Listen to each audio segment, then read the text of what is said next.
Good morning, everyone. I'm Christiana Clark. I am here because an incident about a week ago has been a catalyst for some movement here in Ashland.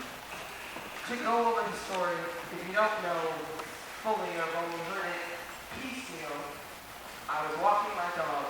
She's a beautiful little beagle. We're walking down A Street. We're on A between about 5th and 6th. Coming right up on the railroad cars. I am listening to my headphones.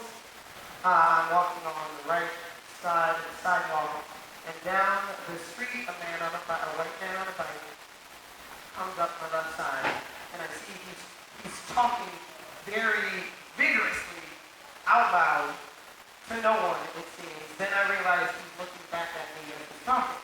So I take out his earbud to hear what he says. I catch the very tail end, and I immediately go, "What did you say?"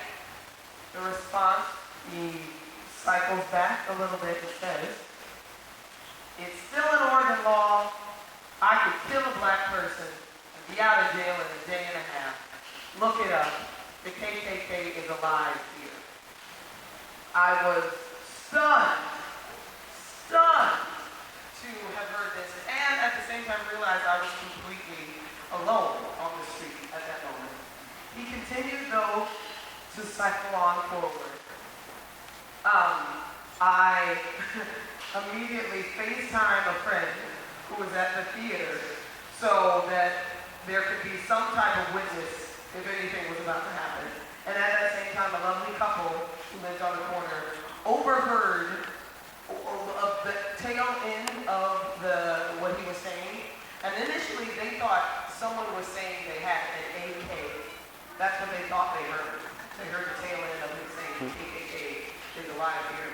So they came out. It didn't matter what color I was or what gender I was, what was going on. They felt someone was in distress, so they came out to be by my side. I recovered my nerves for a moment there and went on. I decided to make a video and post it on Facebook so that my fellow friends and actors that are here at Oregon Shakespeare Festival, where I work as an actor, so that they know that this element is out there so they can be aware and be safe. And also so that people, if they didn't know, that was still happening here in Ashland, that other people would know. I had no idea that that video would then be shared thousands upon thousands of times across social media and start a greater conversation and become something that this community has needed in order to bring folks out and bring folks together in a larger way. I've been here for 4 years. I have been called a nigger.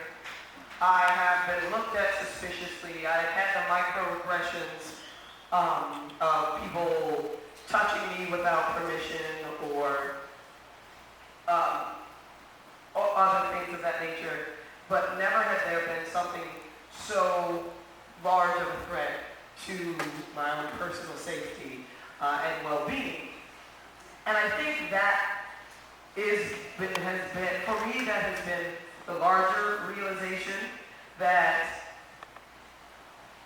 it's not about me in this moment, that it is about what this community has needed to get behind. Many of you have shared your stories with me and poured out amazing support and love and rage and shame against what has happened here. And I appreciate you so much. I don't know if I'll have the time to thank each one of you individually as I would like to, but I want to thank you right now for it. But more than that, it's in this moment finding where are the actions now that need to take place to not only get us to a place of awareness, but a place where if you are standing behind people of color as an ally, then you know what that means and what can be called of you. An ally within war goes to war with you. And we need to find out what what are the formations, what are the training, what are the tools that we will need to fully go to war as it was together, as it is together. And I believe this war can be fought through honesty, through love, through boldness. And I'm very, very grateful to see you all here today to take those steps. So thank you.